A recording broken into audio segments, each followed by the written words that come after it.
الله الرحمن الرحيم ألف لام ميم ذلك الكتاب لا ريب فيه هدى للمتقين الذين يؤمنون بالغيب ويقيمون الصلاة ومما رزقناهم ينفقون والذين يؤمنون بما أنزل إليك وما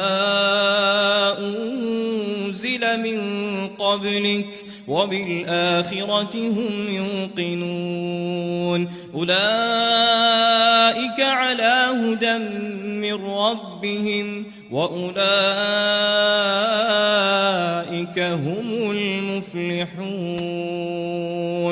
إن الذين كفروا سواء عليهم أأنذرتهم أم لم تنذرهم لا يؤمنون ختم الله على قلوبهم وعلى سمعهم وعلى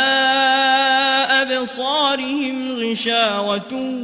ولهم عذاب عظيم ومن الناس من يقول آمنا بالله وباليوم الآخر وما هم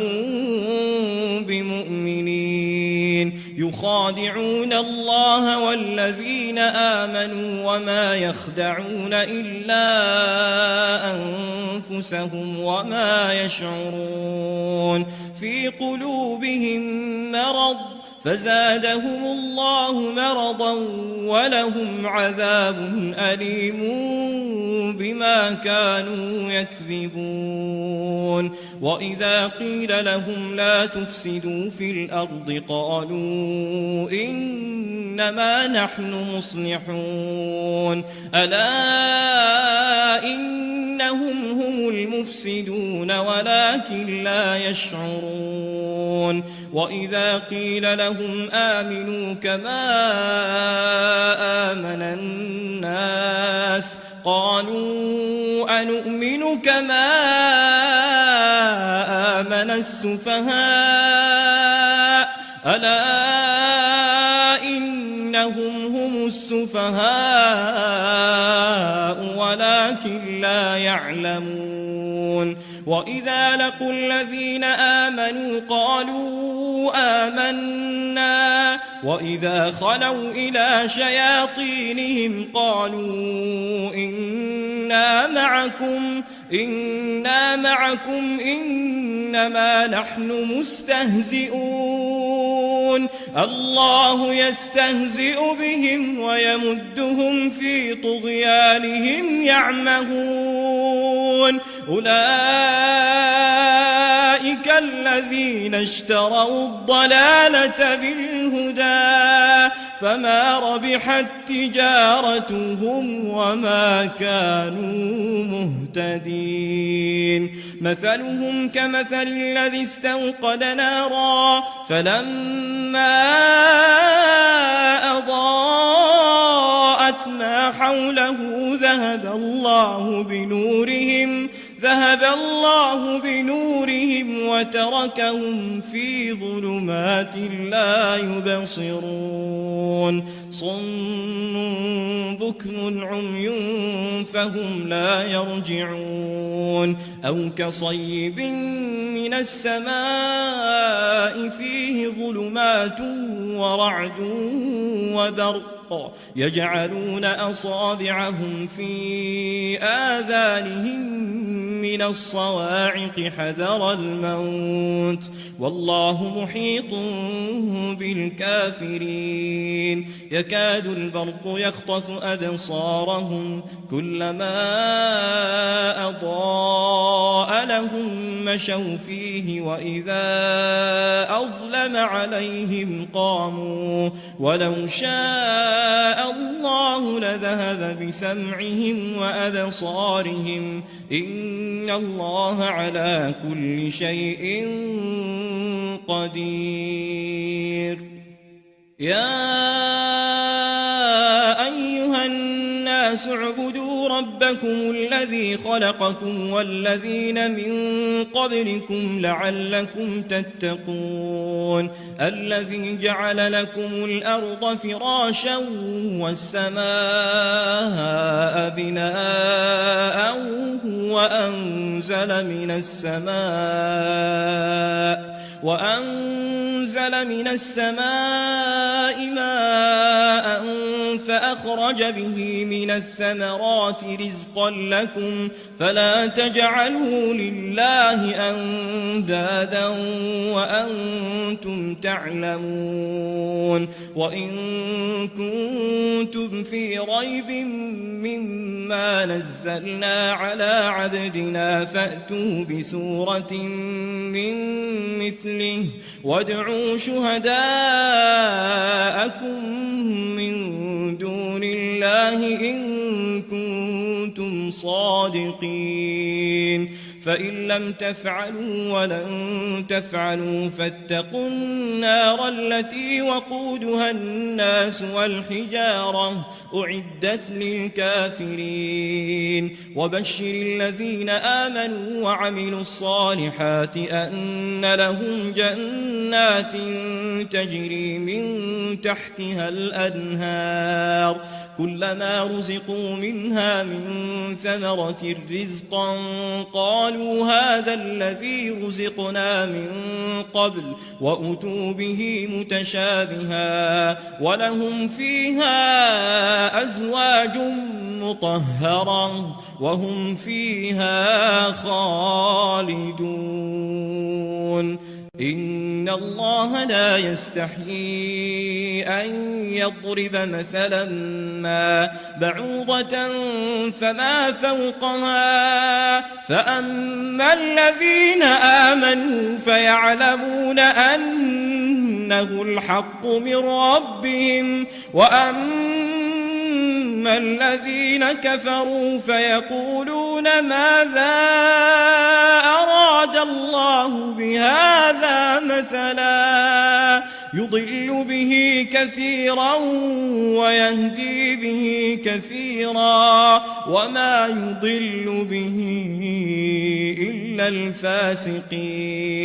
الفاسقين الذين ينقضون عهد الله من بعد ميثاقه ويقطعون ما أمر الله به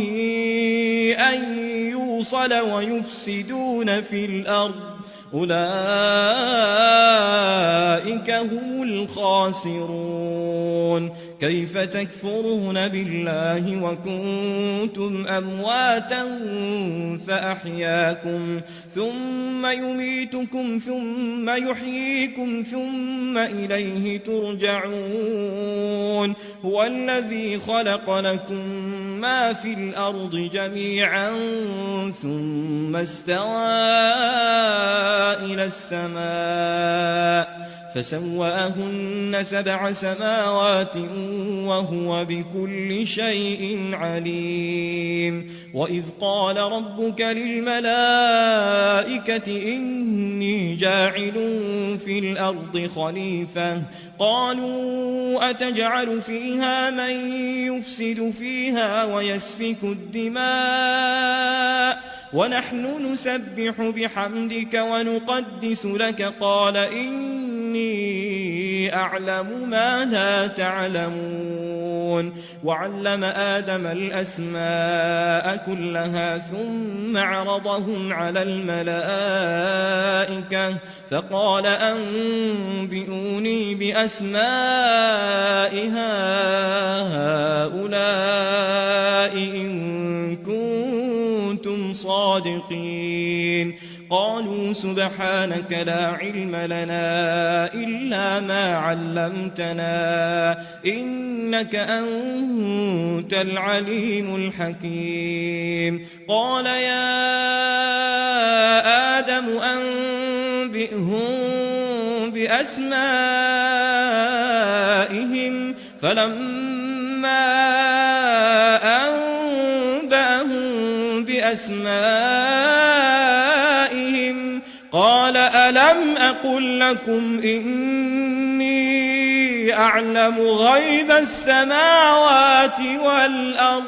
وأعلم ما تبدون وما كنتم تكتمون وإذ قلنا للملائكة اسجدوا لآدم فسجدوا إلا إبليس أبى واستكبر وكان من الكافرين وقلنا يا آدم اسكن أنت وزوجك الجنة وكلا منها رغدا حيث شئتما ولا تقربا هذه الشجرة فتكونا من الظالمين فأزلهما الشيطان عنها فأخرجهما مما كانا فيه وقلنا اهبطوا بعضكم لبعض عدو ولكم في الأرض مستقر ومتاع إلى حين فتلقى آدم من ربه كلمات فتاب عليه إنه هو التواب الرحيم قلنا اهبطوا منها جميعا فإما يأتينكم مني هدى فمن تبع هداي فلا خوف عليهم ولا هم يحزنون والذين كفروا وكذبوا بآياتنا أولئك أصحاب النار هم فيها خالدون يا بني إسرائيل اذكروا نعمتي التي أنعمت عليكم وأوفوا بعهدي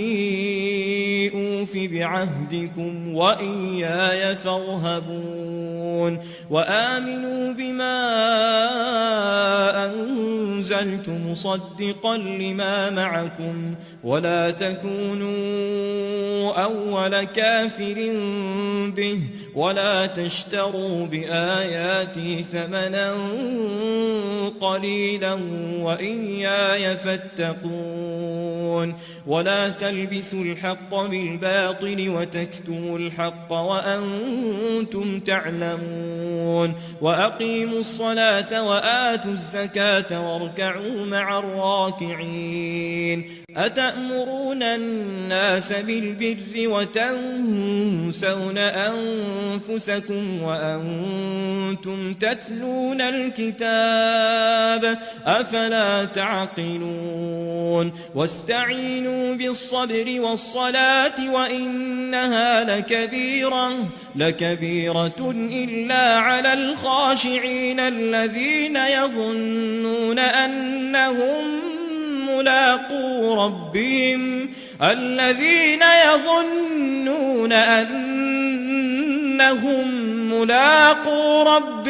وأنهم إليه راجعون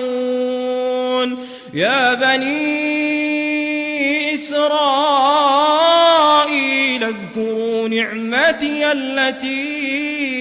أنعمت عليكم وأني فضلتكم على العالمين واتقوا يوما لا تجزي نفس عن نفس شيئا ولا يقبل منها شفاعة ولا يؤخذ منها عدل ولا هم ينصرون وإذ نجيناكم من آل فرعون يسومونكم سوء العذاب يذبحون أبناءكم ويستحيون نساءكم وفي ذلكم بلاء من ربكم عظيم وإذ فرقنا بكم البحر فأنجيناكم وأغرقنا آل فرعون وأنتم تنظرون وإذ واعدنا موسى 40 ليلة ثم اتخذتم العجل من بعده وأنتم ظالمون ثم عفونا عنكم من بعد ذلك لعلكم تشكرون وإذ آتينا موسى الكتاب والفرقان لعلكم تهتدون وإذ قال موسى لقومه يا قوم إنكم ظلمتم أنفسكم باتخاذكم العجل فتوبوا إلى بارئكم فاقتلوا أنفسكم ذلكم خير لكم عند بارئكم فتاب عليكم إنه هو التواب الرحيم وإذ قلتم يا موسى لن نؤمن لك حتى نرى الله جهرة فأخذتكم الصاعقة وأنتم تنظرون ثم بعثناكم من بعد موتكم لعلكم تشكرون وظللنا عليكم الغمام وأنزلنا عليكم المن والسلوى كلوا من طيبات ما رزقناكم وما ظلمونا ولكن كانوا أنفسهم يظلمون وإذ قلنا ادخلوا هذه القرية فكلوا منها حيث شئتم رغدا وادخلوا الباب سجدا وقولوا حطة نغفر لكم خطاياكم وسنزيد المحسنين فبدل الذين ظلموا قولا غير الذي قيل لهم فأنزلنا على الذين ظلموا رجزا من السماء بما كانوا يفسقون وإذ استسقى موسى لقومه فقلنا اضرب بعصاك الحجر فانفجرت منه 12 عينا قد علم كل أناس مشربهم كلوا واشربوا من رزق الله ولا تعثوا في الأرض مفسدين وإذ قلتم يا موسى لن نصبر على طعام واحد فادع لنا ربك يخرج لنا مما تنبت الأرض من بقلها وقثائها وفومها وعدسها وبصلها قال أتستبدلون الذي هو أدنى بالذي هو خير اهبطوا مصرا فإن لكم ما سألتم وضربت عليهم الذلة والمسكنة وباءوا بغضب من الله ذلك بأنهم كانوا يكفرون بآيات الله ويقتلون النبيين بغير الحق ذلك بما عصوا وكانوا يعتدون إن الذين آمنوا والذين هادوا والنصارى والصابئين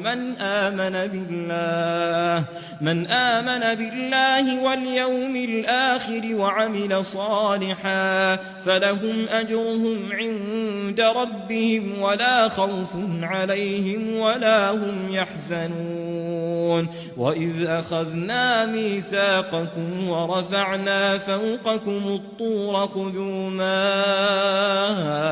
آتيناكم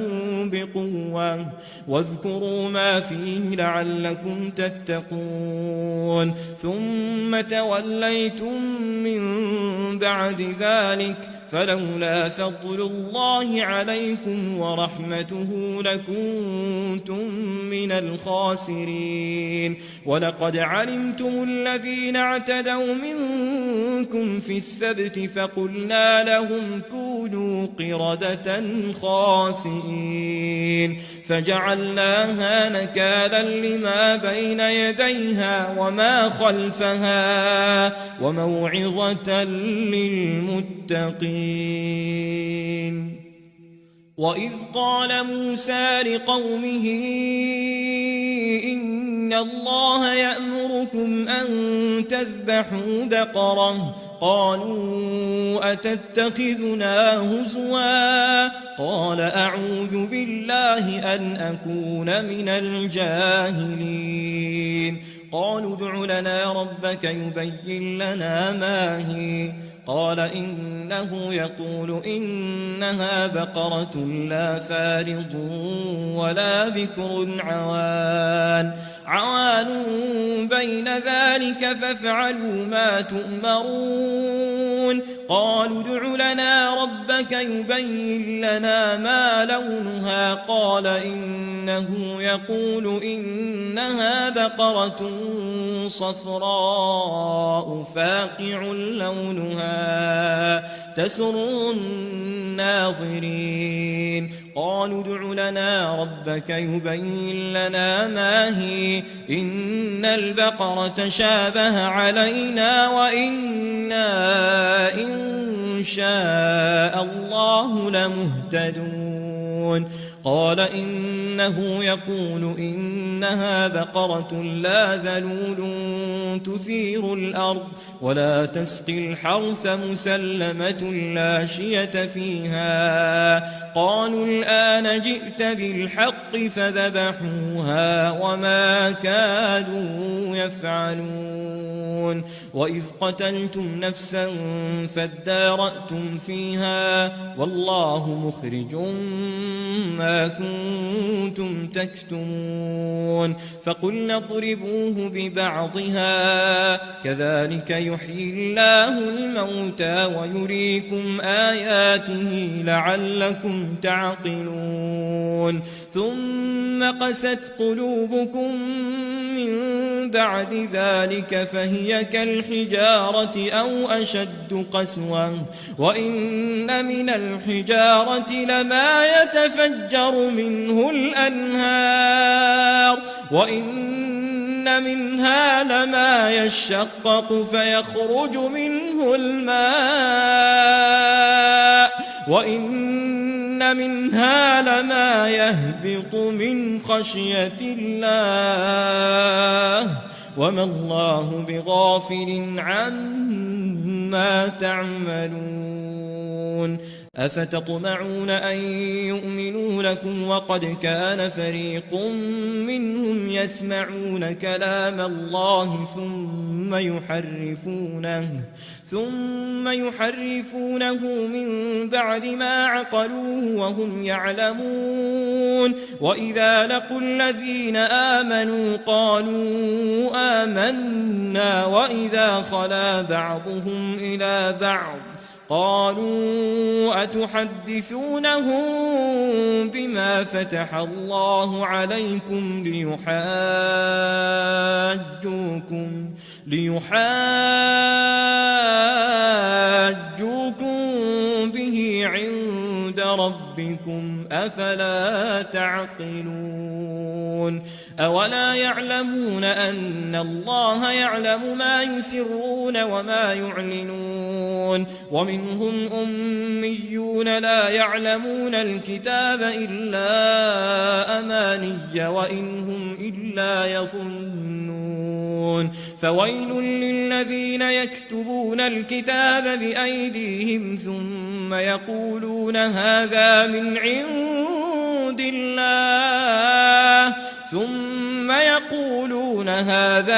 عند الله ليشتروا به ثمنا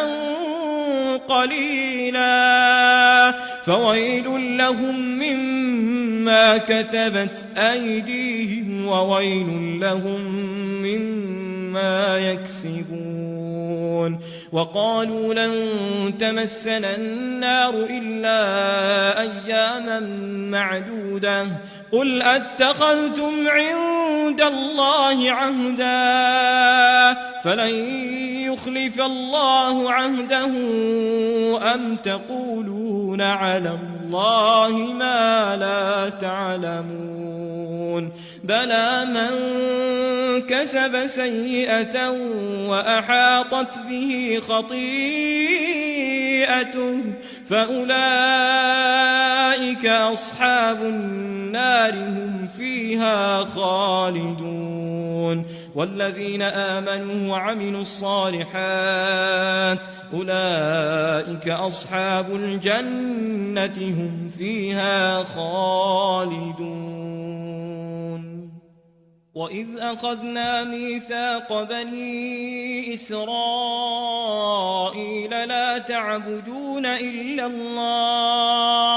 لا تعبدون إلا الله وبالوالدين إحسانا وذي القربى واليتامى والمساكين وقولوا للناس حسنا وأقيموا الصلاة وآتوا الزكاة ثم توليتم إلا قليلا منكم وأنتم معرضون وإذ أخذنا ميثاقكم لا تسفكون دماءكم ولا تخرجون أنفسكم من دياركم ثم أقررتم وأنتم تشهدون ثم أنتم هؤلاء تقتلون أنفسكم وتخرجون فريقا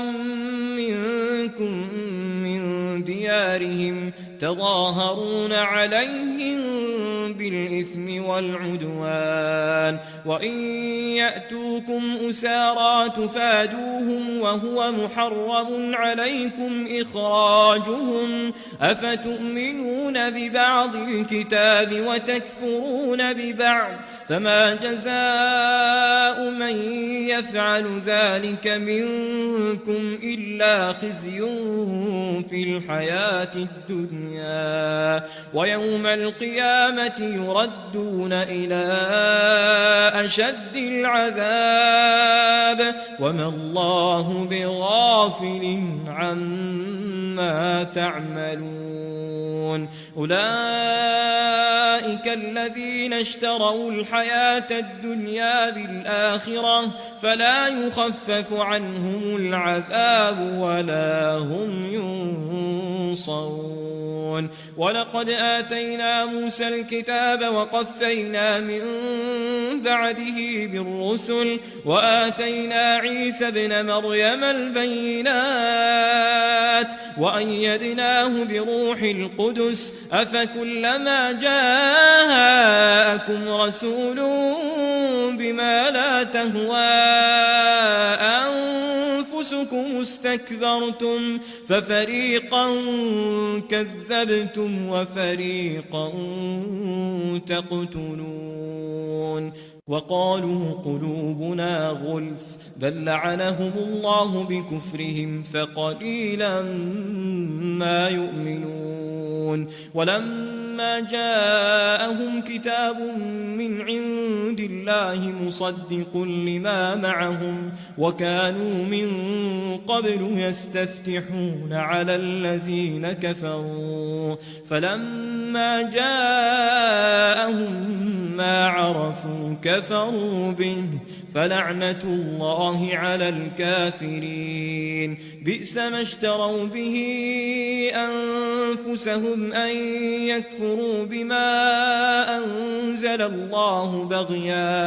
بغيا أن ينزل الله من فضله على من يشاء من عباده فباءوا بغضب على غضب وللكافرين عذاب مهين وإذا قيل لهم آمنوا بما أنزل الله قالوا نؤمن بما بما أنزل علينا ويكفرون بما وراءه وهو الحق مصدقا لما معهم قل فلم تقتلون أنبياء الله من قبل إن كنتم مؤمنين ولقد جاءكم موسى بالبينات ثم اتخذتم العجل من بعده وأنتم ظالمون وإذ أخذنا ميثاقكم ورفعنا فوقكم الطور خذوا ما آتيناكم بقوة واسمعوا قالوا سمعنا وعصينا وأشربوا في قلوبهم العجل بكفرهم قل بئس ما يأمركم به إيمانكم إن كنتم مؤمنين قل إن كانت لكم الدار الآخرة عند الله خالصة من دون الناس فتمنوا الموت إن كنتم صادقين ولن يتمنوه أبدا بما قدمت أيديهم والله عليم بالظالمين ولتجدنهم أحرص الناس على حياة ومن الذين أشركوا يود أحدهم لو يعمر 1000 سنة وما هو بمزحزحه من العذاب أن يعمر والله بصير بما يعملون قل من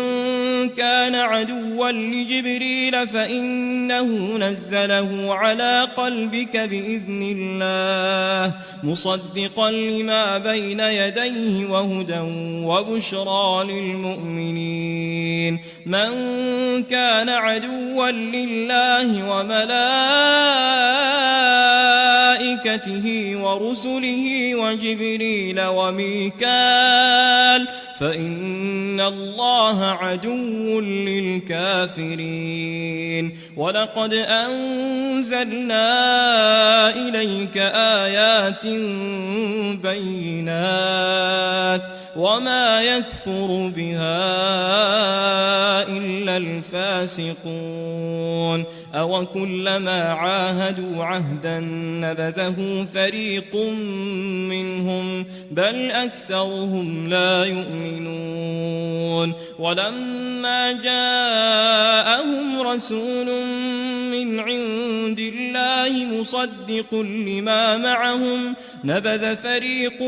من الذين أوتوا الكتاب كتاب الله وراء ظهورهم كأنهم لا يعلمون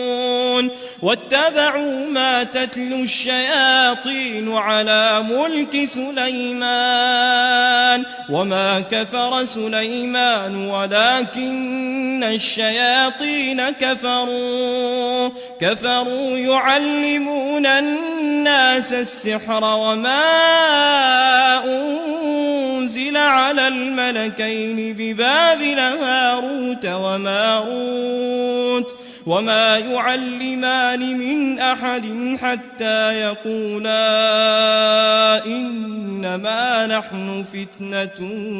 فلا تكفر فيتعلمون منهما ما يفرقون به بين المرء وزوجه وما هم بضارين به من أحد إلا بإذن الله ويتعلمون ما يضرهم ولا ينفعهم ولقد علموا لمن اشتراه ما له في الآخرة من خلاق الحق ولبئس ما شروا به أنفسهم لو كانوا يعلمون ولو أنهم آمنوا واتقوا لمثوبة من عند الله خير لو كانوا يعلمون يا أيها الذين آمنوا لا تقولوا راعنا وقولوا انظرنا واسمعوا وللكافرين عذاب أليم ما يود الذين كفروا من أهل الكتاب ولا المشركين أن ينزل عليكم من خير من ربكم والله يختص برحمته من يشاء والله ذو الفضل العظيم ما ننسخ من آية أو ننسها نأت بخير منها أو مثلها ألم تعلم أن الله على كل شيء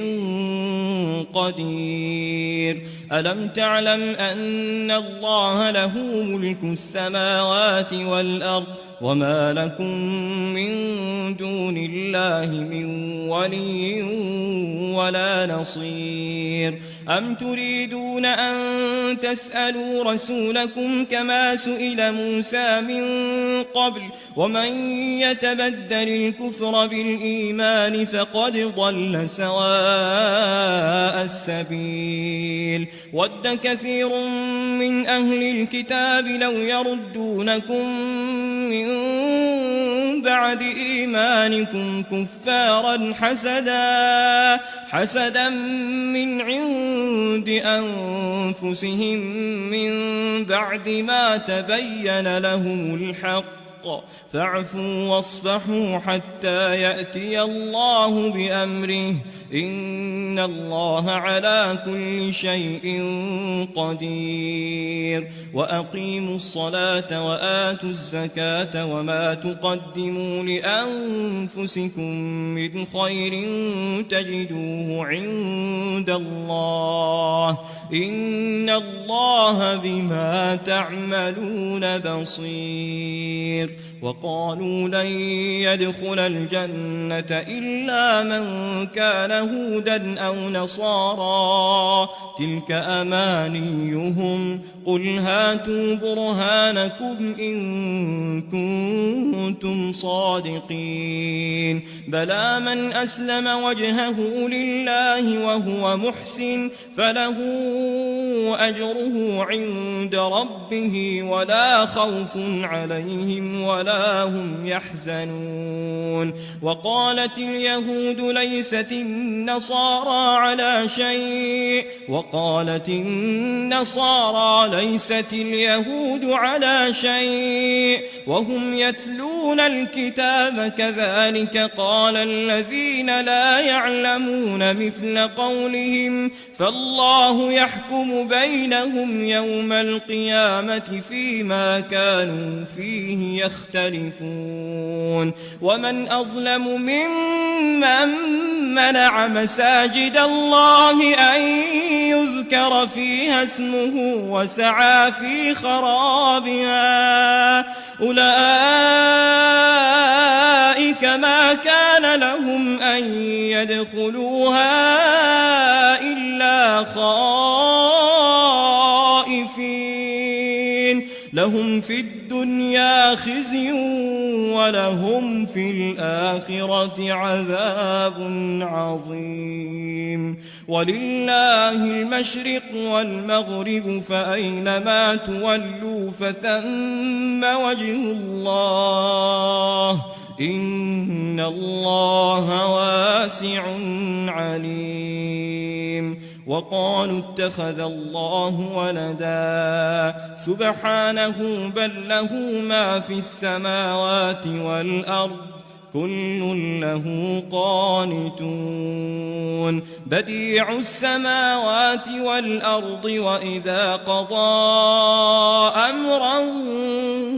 فإنما يقول له كن فيكون وقال الذين لا يعلمون لولا يكلمنا الله أو تأتينا آية كذلك قال الذين من قبلهم مثل قولهم تشابهت قلوبهم قد بينا الآيات لقوم يوقنون إنا أرسلناك بالحق بشيرا ونذيرا ولا تسأل عن أصحاب الجحيم ولن ترضى عنك اليهود ولا النصارى حتى تتبع ملتهم قل إن هدى الله هو الهدى ولئن اتبعت أهواءهم بعد الذي جاءك من العلم ما لك من الله من ولي ولا نصير الذين آتيناهم الكتاب يتلونه حق تلاوته أولئك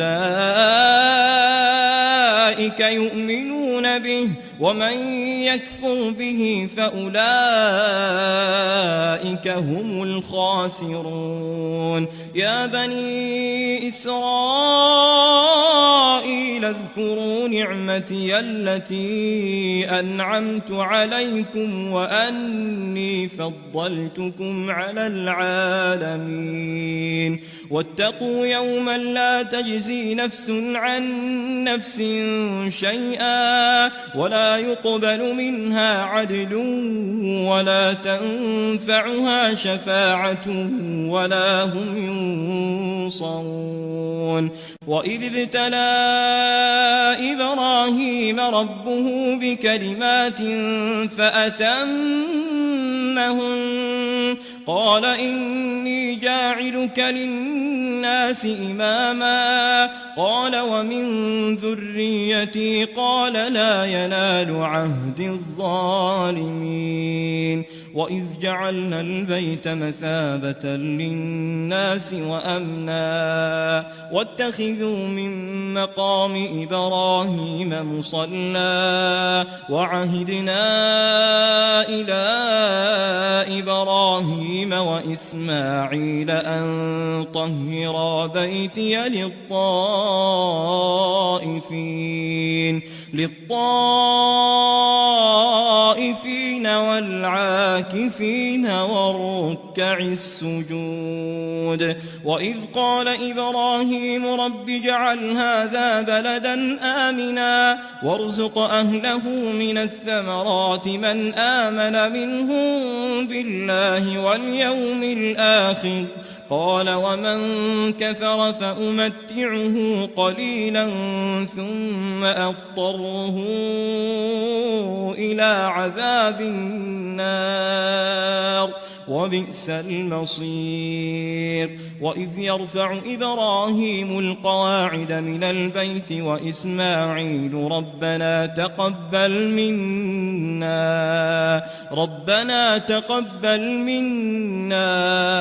إنك أنت السميع العليم ربنا وجعلنا مسلمين لك ومن ذريتنا أمة مسلمة لك وأرنا مناسكنا وتب علينا إنك أنت التواب الرحيم ربنا وابعث فيهم رسولا منهم يتلو عليهم آياتك ويعلمهم الكتاب والحكمة ويزكيهم إنك أنت العزيز الحكيم ومن يرغب عن ملة إبراهيم إلا من سفه نفسه ولقد اصطفيناه في الدنيا وإنه في الآخرة لمن الصالحين إذ قال له ربه أسلم قال أسلمت لرب العالمين ووصى بها إبراهيم بنيه ويعقوب يا بني إن الله اصطفى لكم الدين فلا تموتن إلا وأنتم مسلمون أم كنتم شهداء إذ حضر يعقوب الموت إذ قال لبنيه ما تعبدون من بعدي قالوا نعبد إلهك وإله آبائك إبراهيم وإسماعيل وإسحاق إلها واحدا ونحن له مسلمون تلك أمة قد خلت لها ما كسبت ولكم ما كسبتم ولا تسألون عما كانوا يعملون وقالوا كونوا هودا أو نصارى تهتدوا قل بل ملة إبراهيم حنيفا وما كان من المشركين قولوا آمنا بالله وما أنزل إلينا وما أنزل إلى إبراهيم وإسماعيل وإسحاق ويعقوب والأسباط وما أوتي موسى وعيسى وما أوتي النبيون من ربهم لا نفرق بين أحد منهم ونحن له مسلمون فإن آمنوا بمثل ما آمنتم به فقد اهتدوا وإن تولوا فإنما هم في شقاق فسيكفيكهم الله وهو السميع العليم صبغة الله ومن أحسن من الله صبغة ونحن له عابدون قل أتحاجوننا في الله وهو ربنا وربكم ولنا أعمالنا ولكم أعمالكم ونحن له مخلصون أم تقولون إن إبراهيم وإسماعيل وإسحاق ويعقوب والأسباط كانوا هودا أو نصارى قل أأنتم أعلم أم الله ومن أظلم ممن كتم شهادة عنده من الله وما الله بغافل عما تعملون تلك أمة قد خلت لها ما كسبت ولكم ما كسبتم ولا تسألون عما كانوا يعملون سيقول السفهاء من الناس ما ولاهم عن قبلتهم التي كانوا عليها قل لله المشرق والمغرب يهدي من يشاء إلى صراط مستقيم وكذلك جعلناكم أمة وسطا لتكونوا شهداء على الناس ويكون الرسول عليكم شهيدا وما جعلنا القبلة التي كنت عليها إلا لنعلم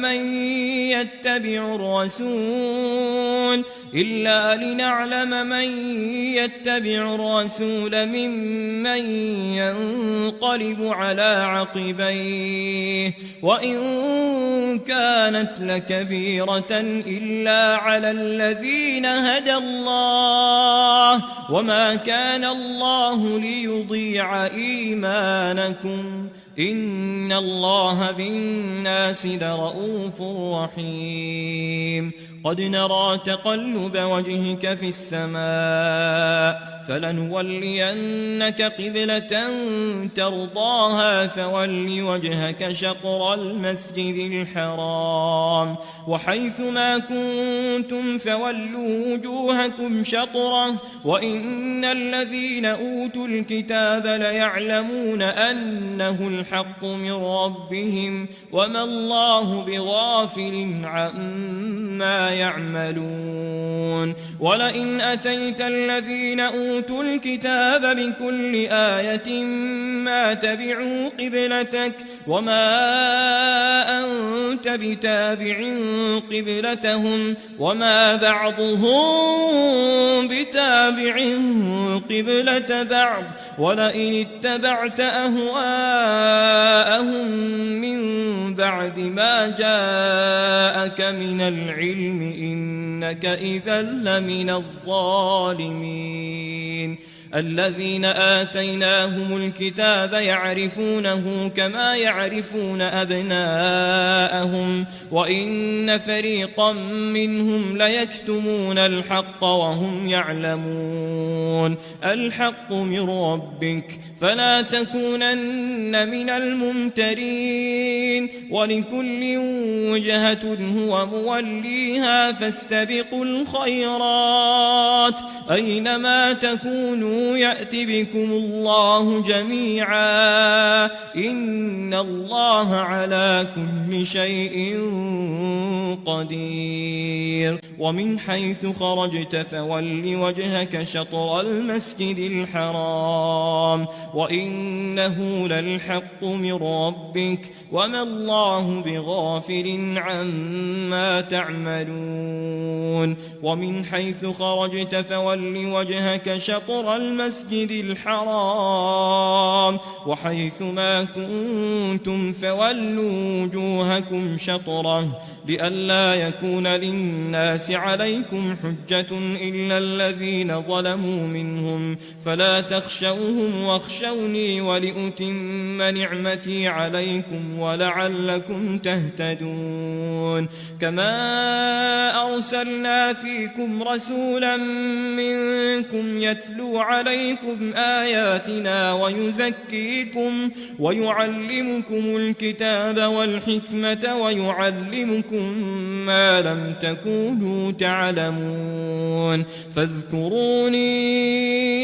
أذكركم واشكروا لي ولا تكفرون يا أيها الذين آمنوا استعينوا بالصبر والصلاة إن الله مع الصابرين ولا تقولوا لمن يقتل في سبيل الله أموات بل أحياء ولكن لا تشعرون ولنبلونكم بشيء من الخوف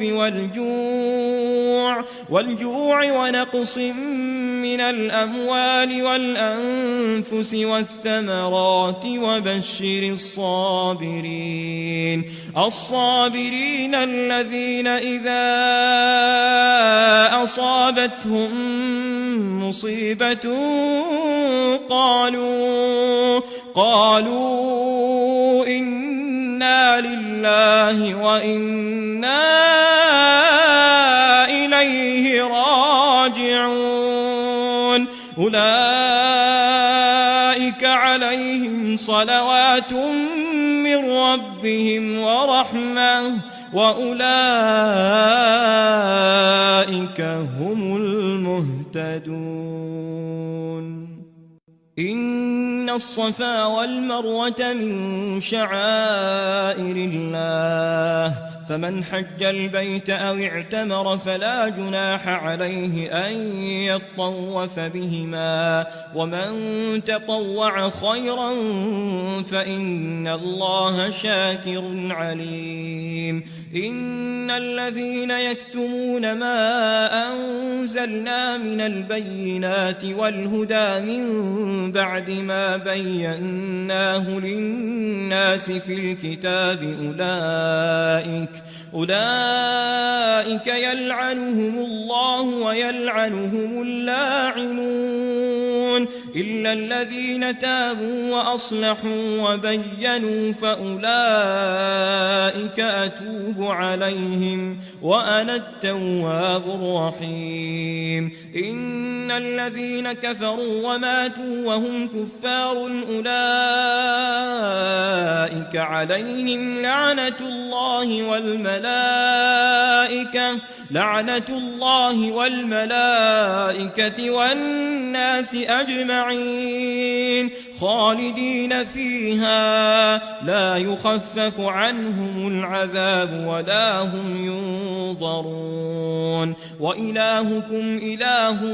واحد لا إله إلا هو الرحمن الرحيم إن في خلق السماوات والأرض واختلاف الليل والنهار والفلك التي تجري في البحر بما ينفع الناس وما أنزل الله من السماء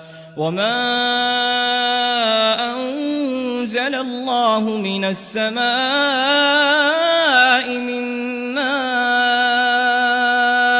فأحيا به الأرض بعد موتها وبث فيها من كل دابة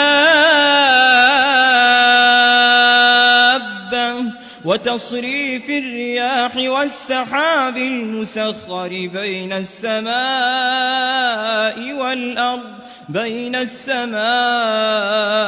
والأرض لآيات لقوم يعقلون ومن الناس من يتخذ من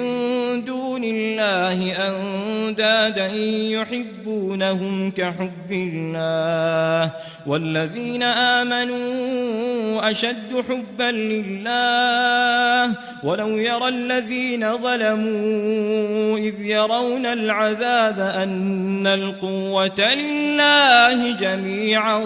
وأن الله شديد العذاب إذ تبرأ الذين اتبعوا من الذين اتبعوا ورأوا العذاب وتقطعت بهم الأسباب وقال الذين اتبعوا لو أن لنا كرة فنتبرأ منهم كما تبرؤوا منا كذلك يريهم الله أعمالهم حسرات عليهم وما هم بخارجين من النار يا أيها الناس كلوا مما في الأرض حلالا طيبا ولا تتبعوا خطوات الشيطان إنه لكم عدو مبين إنما يأمركم بالسوء والفحشاء وأن تقولوا على الله ما لا تعلمون وإذا قيل لهم اتبعوا ما أنزل الله قالوا بل نتبع ما ألفينا عليه آباءنا أولو كان آباؤهم لا يعقلون شيئا ولا يهتدون ومثل الذين كفروا كمثل الذي ينعق بما لا يسمع إلا دعاء ونداء صم بكم عمي فهم لا يعقلون يا أيها الذين آمنوا كلوا من طيبات ما رزقناكم واشكروا لله إن كنتم إياه تعبدون إنما حرم عليكم الميتة والدم ولحم الخنزير وما أهل به لغير الله فمن اضطر غير باغ ولا عاد فلا إثم عليه إن الله غفور رحيم إن الذين يكتمون ما أنزل الله من الكتاب ويشترون به ثمنا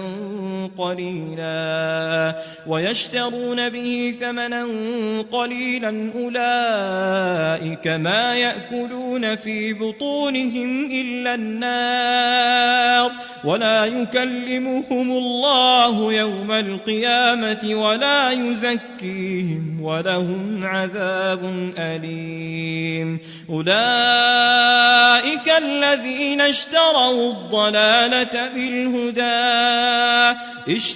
الضلالة بالهدى والعذاب بالمغفرة فما أصبرهم على النار ذلك بأن الله نزل الكتاب بالحق وإن الذين اختلفوا في الكتاب لفي شقاق بعيد ليس البر أن تولوا وجوهكم قبل المشرق والمغرب ولكن البر من آمن بالله واليوم الآخر والملائكة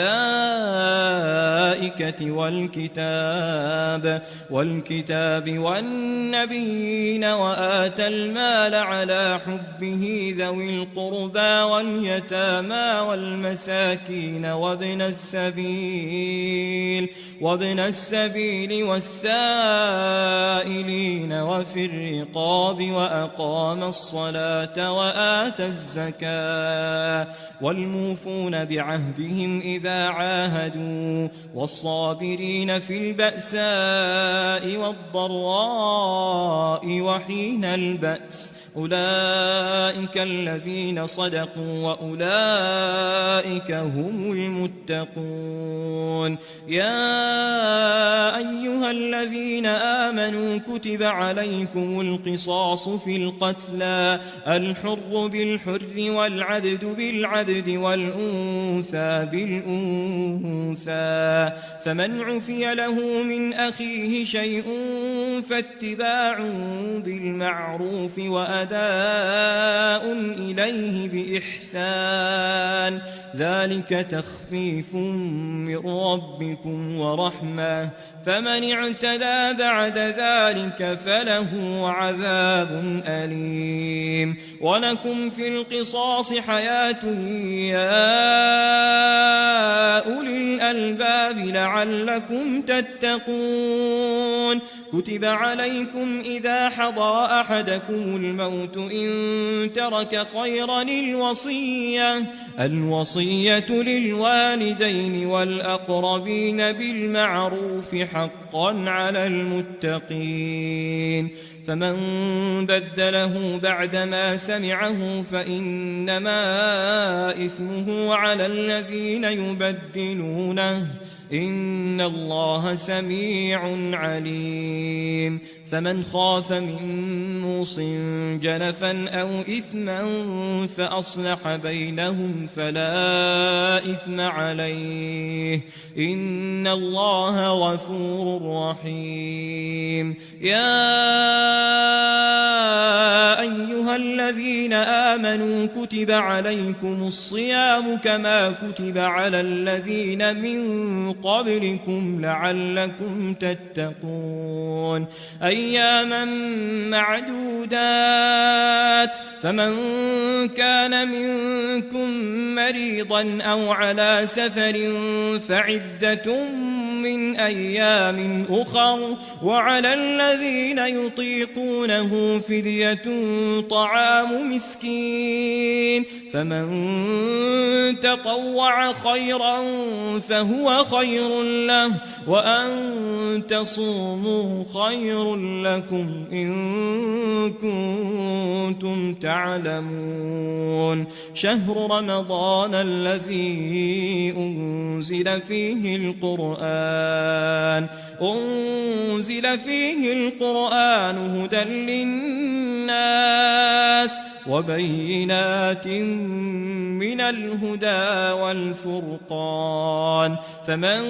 شهد منكم الشهر فليصمه ومن كان مريضا أو على سفر فعدة من أيام أخر يريد الله بكم اليسر ولا يريد بكم العسر ولتكملوا العدة ولتكبروا الله على ما هداكم ولعلكم تشكرون وإذا سألك عبادي عني فإني قريب أجيب دعوة الداع إذا دعان فليستجيبوا لي وليؤمنوا بي لعلهم يرشدون أحل لكم ليلة الصيام الرفث إلى نسائكم هن لباس لكم وأنتم لباس لهم علم الله أنكم كنتم تختانون أنفسكم فتاب عليكم وعفى عنكم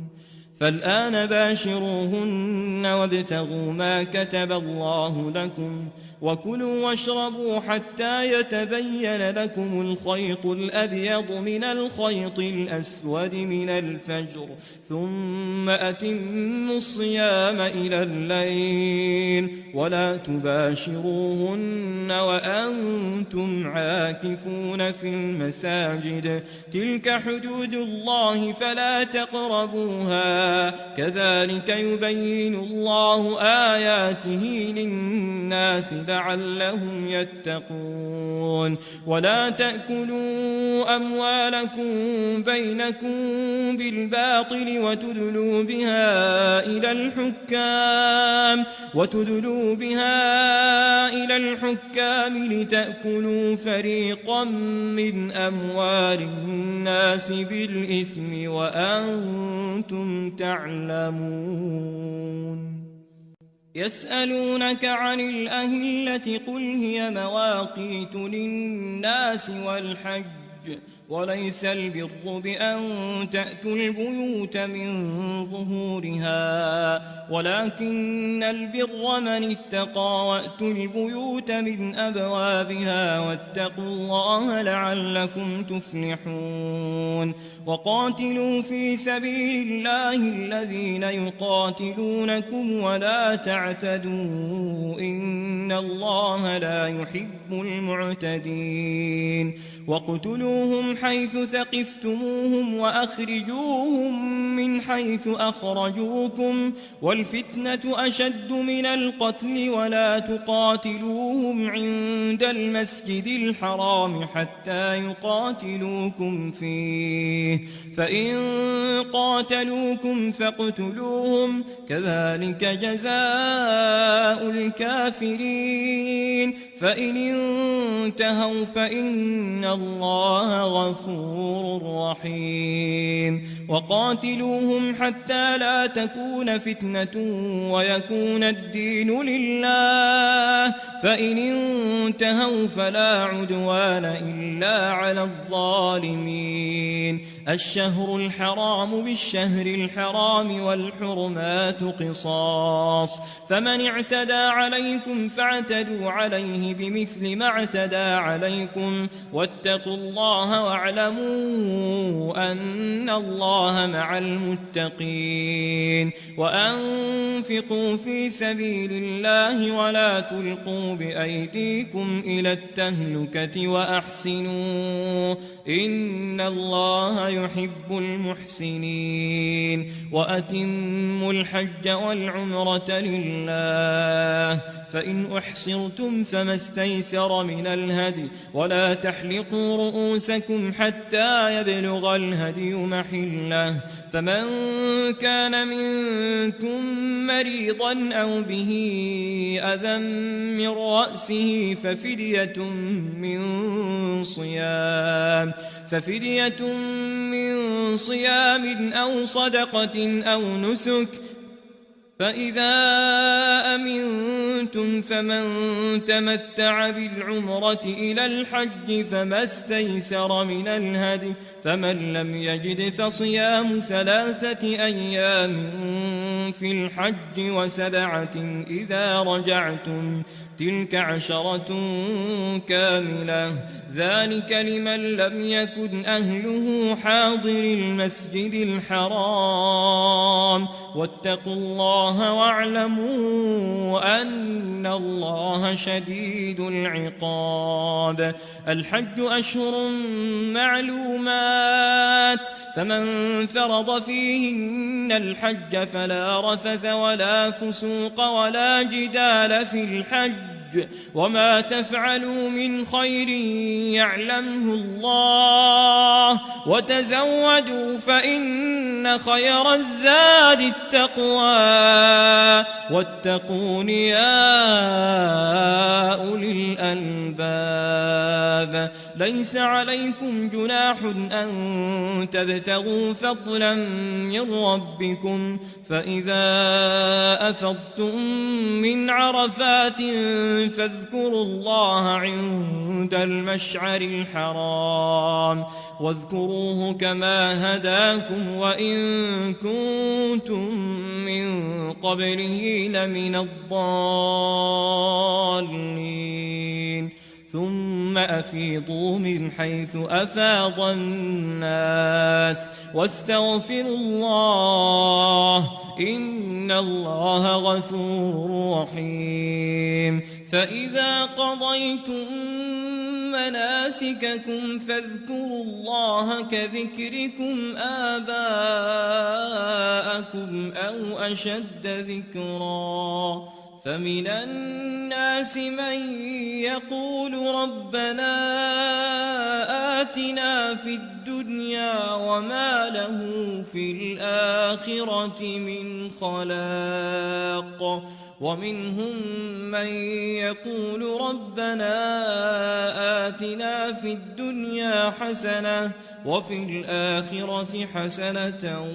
وقنا عذاب النار أولئك لهم نصيب مما كسبوا والله سريع الحساب واذكروا الله في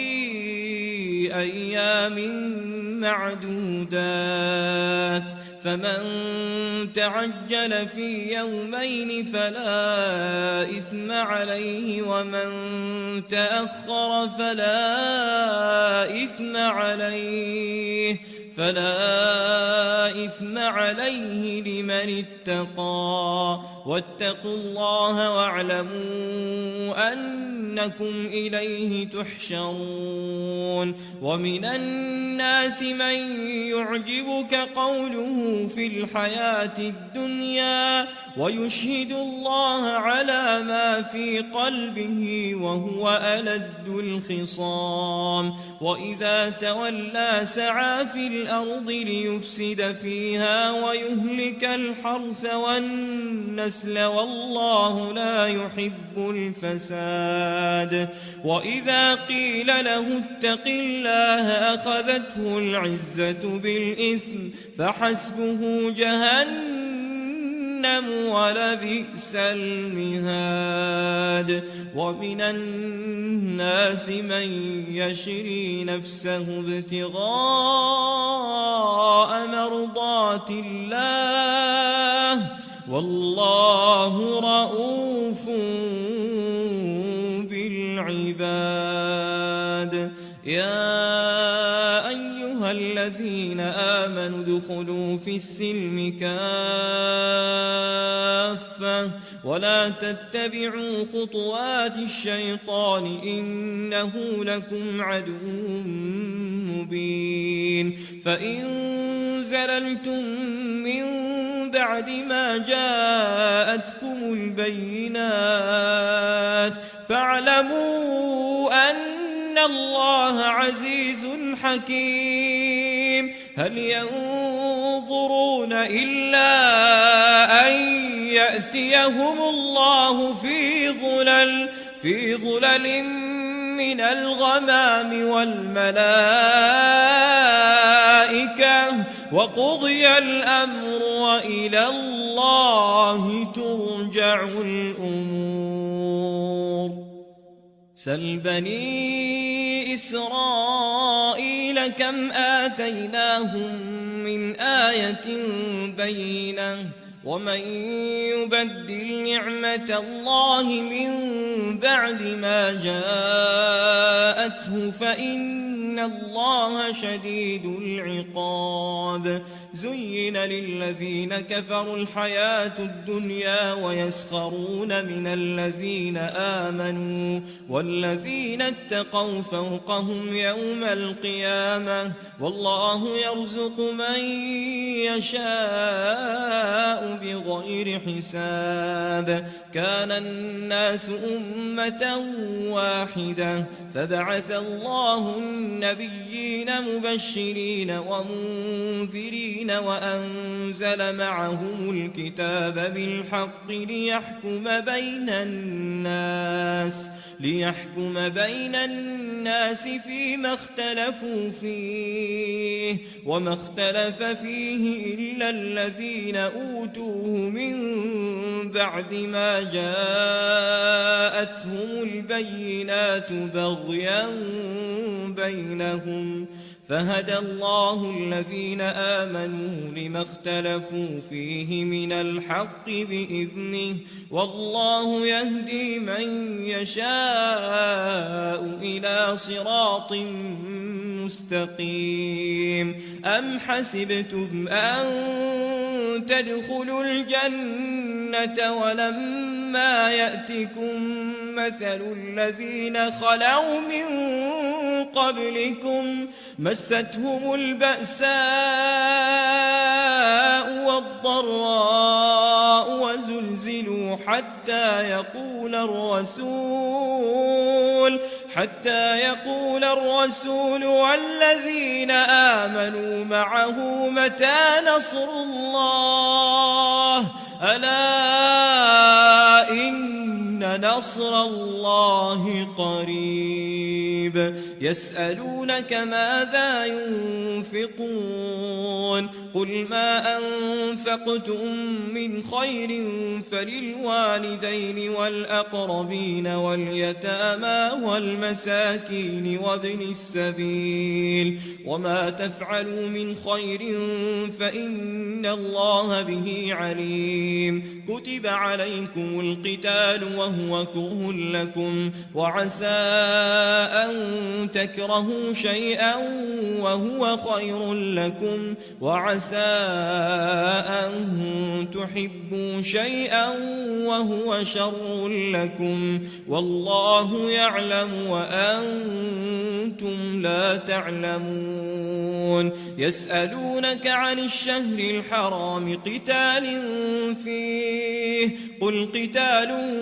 فيه كبير وصد عن سبيل الله وكفر به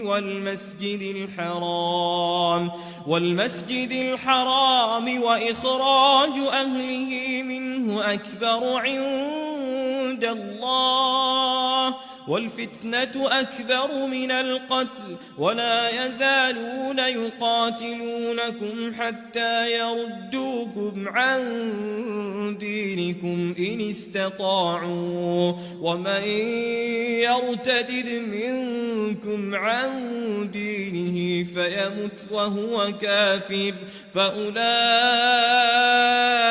حبطت أعمالهم في الدنيا والآخرة وأولئك أصحاب النار هم فيها خالدون إن الذين آمنوا والذين هاجروا وجاهدوا في سبيل الله أولئك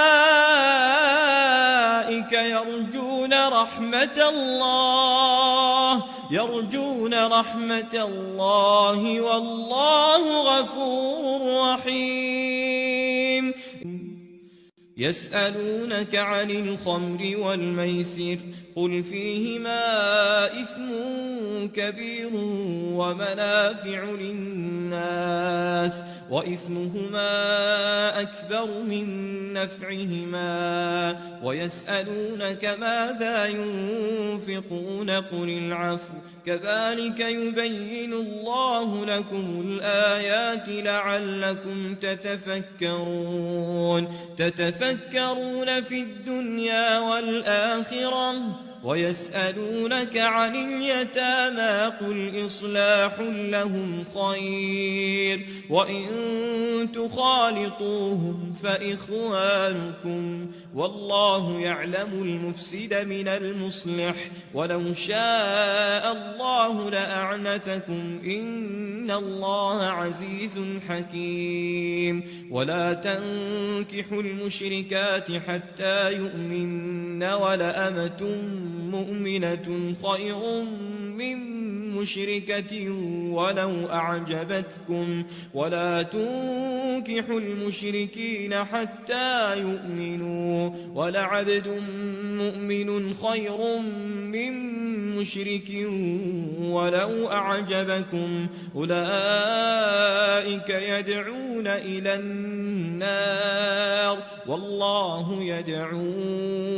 إلى الجنة والمغفرة بإذنه ويبين آياته للناس لعلهم يتذكرون ويسألونك عن المحيض قل هو أذى فاعتزلوا النساء في المحيض ولا تقربوهن حتى يطهرن فإذا تطهرن فأتوهن من حيث أمركم الله إن الله يحب التوابين ويحب المتطهرين نساؤكم حرث لكم فأتوا حرثكم أنى شئتم وقدموا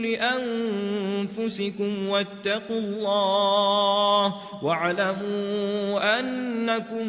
ملاقوه وبشر المؤمنين ولا تجعلوا الله عرضة لأيمانكم أن تبروا وتتقوا وتصلحوا بين الناس والله سميع عليم لا يؤاخذكم الله باللغو في أيمانكم ولكن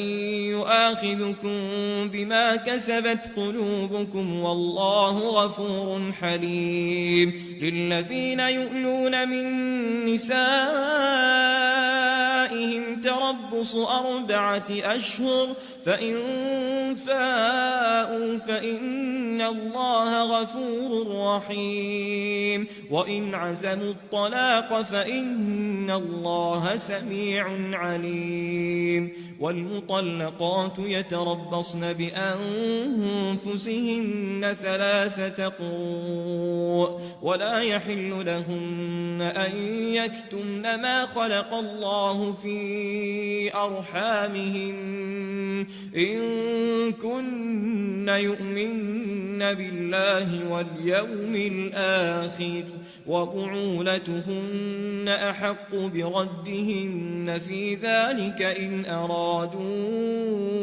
إصلاحا ولهن مثل الذي عليهن بالمعروف وللرجال عليهن درجة والله عزيز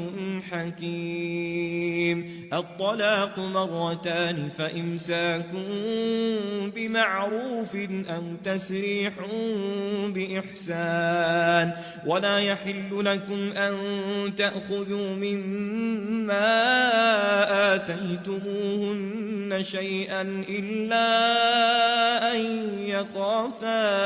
ألا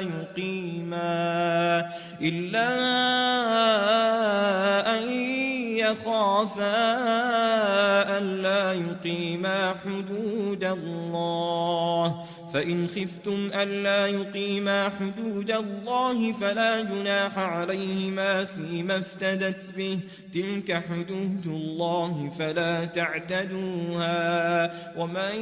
يتعد حدود الله فأولئك هم الظالمون. فإن طلقها فلا تحل له من بعد حتى تنكح زوجا غيره فإن طلقها فلا جناح عليهما أن يتراجعا إن ظنا أن يقيما حدود الله وتلك حدود الله يبينها لقوم يعلمون. وإذا طلقتم النساء فبلغن أجلهن فأمسكوهن بمعروف أو سرحوهن بمعروف ولا تمسكوهن ضرارا لتعتدوا ومن يفعل ذلك فقد ظلم نفسه ولا تتخذوا آيات الله هزوا واذكروا نعمة الله عليكم وما أنزل عليكم من الكتاب والحكمة يعظكم به واتقوا الله واعلموا أن الله بكل شيء عليم. وإذا طلقتم النساء فبلغن أجلهن فلا تعضلوهن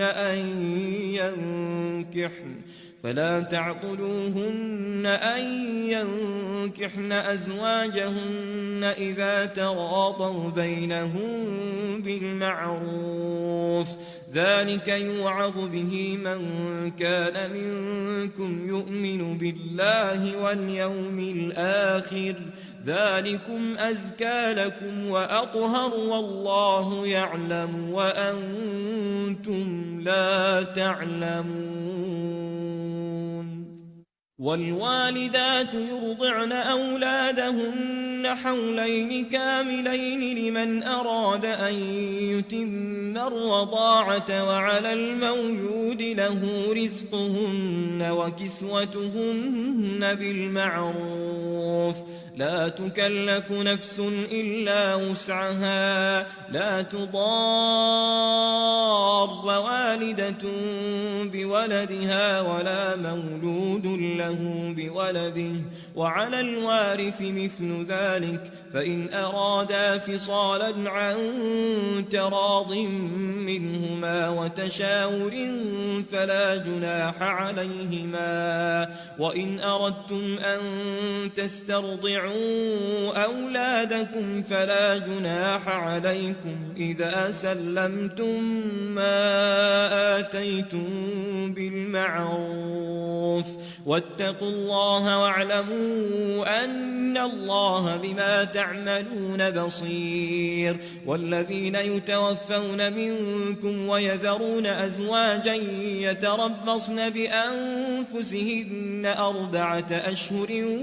وعشرا فإذا بلغن أجلهن فلا جناح عليكم فيما فعلن في أنفسهن بالمعروف والله بما تعملون خبير. ولا جناح عليكم فيما عرضتم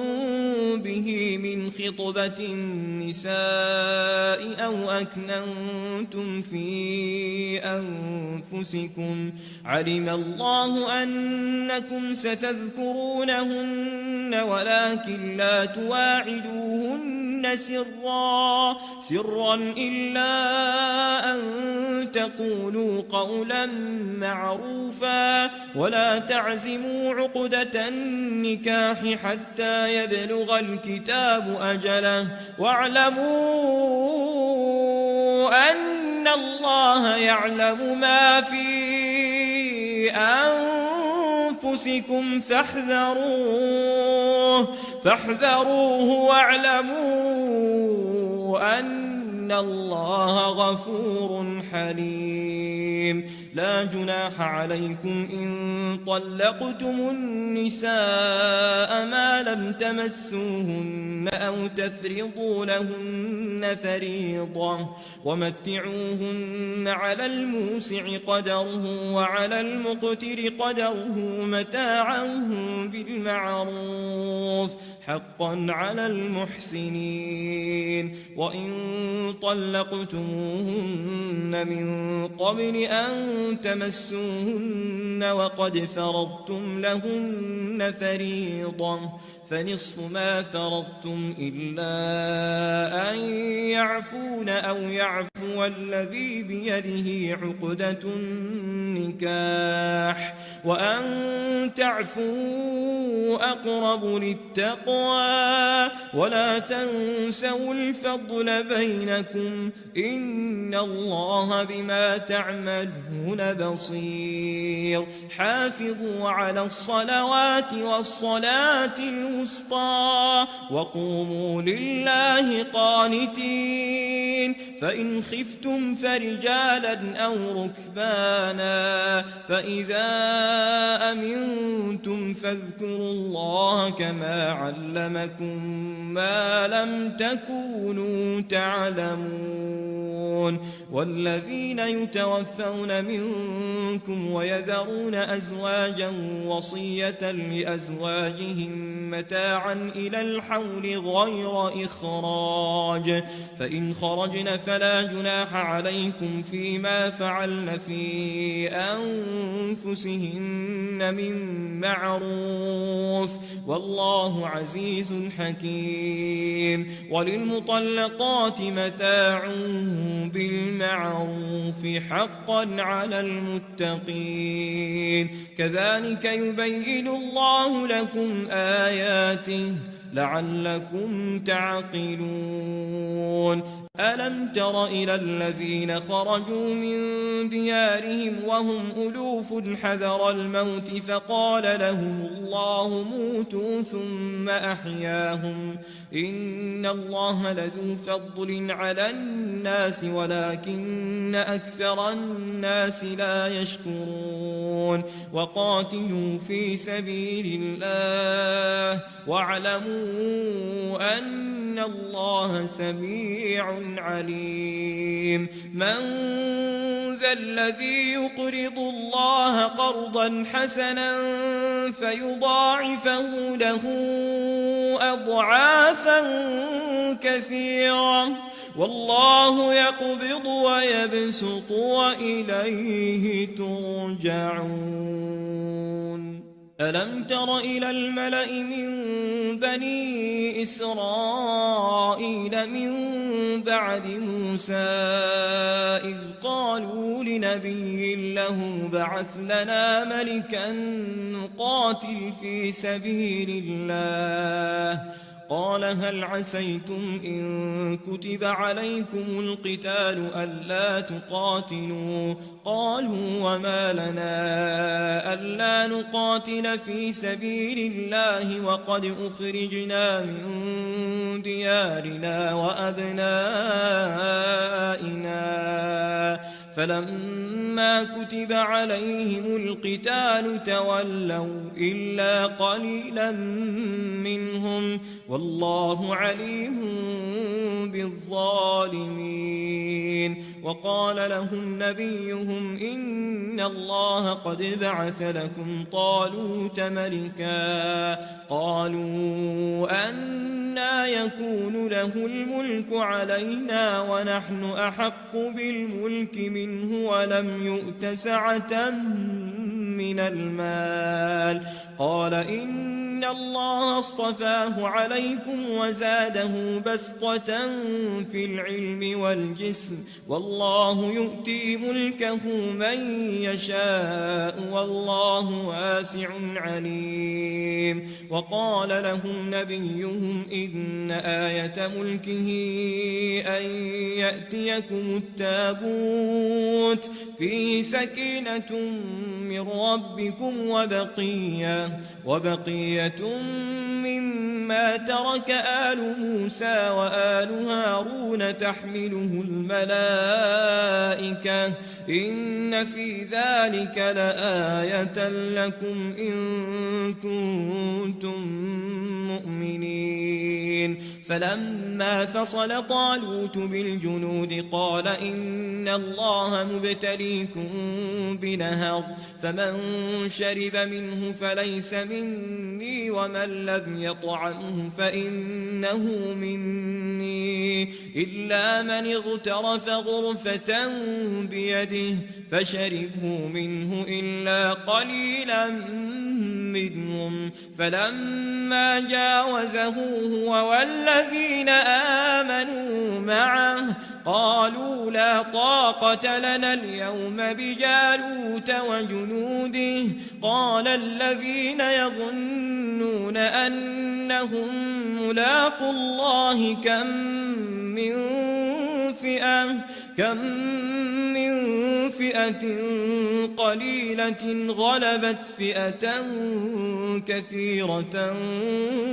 بإذن الله والله مع الصابرين. ولما برزوا لجالوت وجنوده قالوا ربنا أفرغ علينا صبرا وثبت أقدامنا وانصرنا على القوم الكافرين فهزموهم بإذن الله. وقتل داود جالوت وآتاه الله الملك والحكمة وعلمه مما يشاء ولولا دفع الله الناس بعضهم ببعض لفسدت الأرض ولكن الله ذو فضل على العالمين. تلك آيات الله نتلوها عليك بالحق وإنك لمن المرسلين. تلك الرسل فضلنا بعضهم على بعض منهم من كلم الله ورفع بعضهم درجات وآتينا عيسى ابن مريم البينات وأيدناه بروح القدس ولو شاء الله ما اقتتل الذين من بعدهم من بعد ما جاءتهم البينات ولكن اختلفوا فمنهم من آمن ومنهم من كفر ولو شاء الله ما اقتتلوا ولكن الله يفعل ما يريد. يا أيها الذين آمنوا أنفقوا مما رزقناكم من قبل أن يأتي يوم لا بيع فيه ولا خلة ولا شفاعة والكافرون هم الظالمون. الله لا إله إلا هو الحي القيوم لا تأخذه سنة ولا نوم له ما في السماوات وما في الأرض من ذا الذي يشفع عنده إلا بإذنه يعلم ما بين أيديهم وما خلفهم ولا يحيطون بشيء من علمه إلا بما شاء وسع كرسيه السماوات والأرض ولا يؤوده حفظهما وهو العلي العظيم. لا إكراه في الدين قد تبين الرشد من الغي فمن يكفر بالطاغوت ويؤمن بالله فقد استمسك بالعروة الوثقى لا انفصام لها والله سميع عليم. الله ولي الذين آمنوا يخرجهم من الظلمات إلى النور والذين كفروا أولياؤهم الطاغوت يخرجونهم من النور إلى الظلمات أولئك أصحاب النار هم فيها خالدون. ألم تر إلى الذي حاج إبراهيم في ربه أن آتاه الله الملك إذ قال إبراهيم ربي الذي يحيي ويميت قال أنا أحيي وأميت قال إبراهيم فإن الله يأتي بالشمس من المشرق فأت بها من المغرب فبهت الذي كفر والله لا يهدي القوم الظالمين. أو كالذي مر على قرية وهي خاوية على عروشها قال أنى يحيي هذه الله بعد موتها فأماته الله 100 عام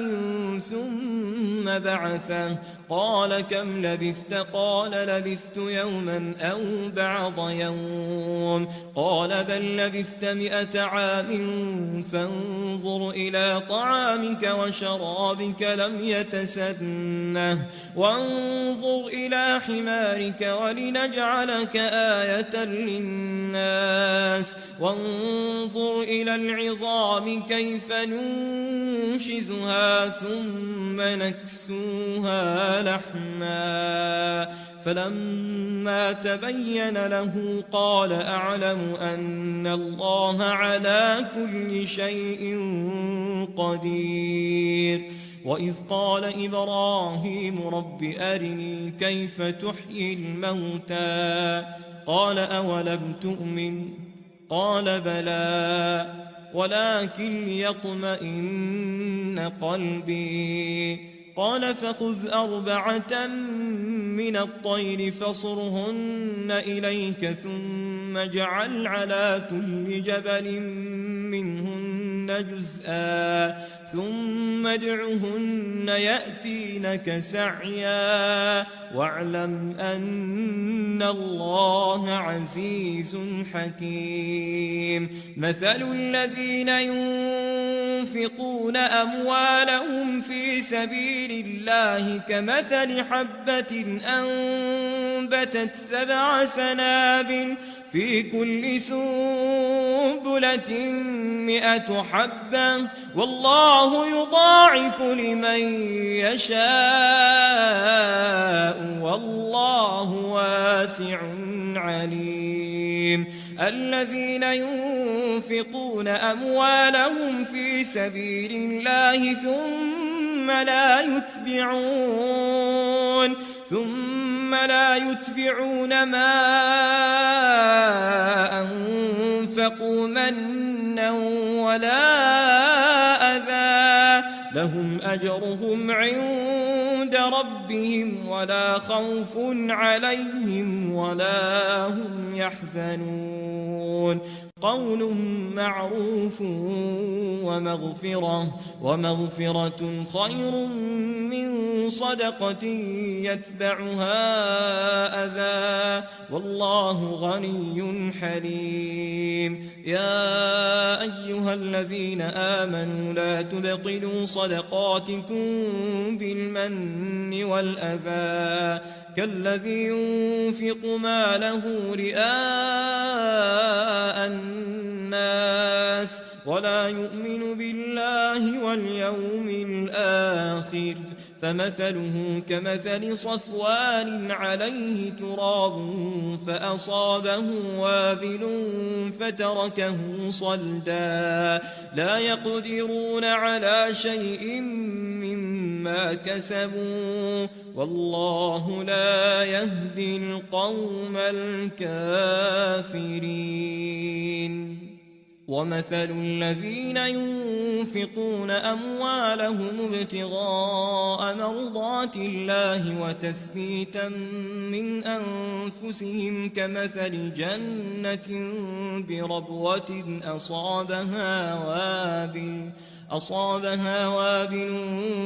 فآتت أكلها ضعفين فإن لم يصبها وابل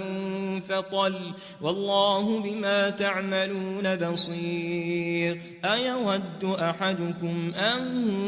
تكون له جنة من نخيل وأعناب تجري من تحتها الأنهار له فيها من كل الثمرات وأصابه الكبر وله ذرية ضعفاء فأصابها إعصار فيه نار فاحترقت كذلك يبين الله لكم الآيات لعلكم تتفكرون. يا أيها الذين آمنوا أنفقوا من طيبات ما كسبتم ومما أخرجنا لكم من الأرض ولا تيمموا الخبيث منه تنفقون ولستم بآخذيه إلا أن تغمضوا فيه واعلموا أن الله غني حميد. الشيطان يعدكم الفقر ويأمركم بالفحشاء والله يعدكم مغفرة منه وفضلا والله واسع عليم. يؤتي الحكمة من يشاء ومن يؤت الحكمة فقد أوتي خيرا كثيرا وما يذكر إلا أولو الألباب. وما أنفقتم من نفقة أو نذرتم من نذر فإن الله يعلمه وما للظالمين من أنصار. إن تبدوا الصدقات فنعما هي وإن تخفوها وتؤتوها الفقراء فهو خير لكم ويكفر عنكم من سيئاتكم والله بما تعملون خبير. ليس عليك هداهم ولكن الله يهدي من يشاء وما تنفقوا من خير فلأنفسكم وما تنفقون إلا ابتغاء وجه الله وما تنفقوا من خير يوفى إليكم وأنتم لا تظلمون. للفقراء الذين أحصروا في سبيل الله لا يستطيعون ضربا في الأرض يحسبهم الجاهل أغنياء من التعفف تعرفهم بسيماهم لا يسألون الناس إلحافا وما تنفقوا من خير فإن الله به عليم الذين ينفقون أموالهم بالليل والنهار سرا وعلانية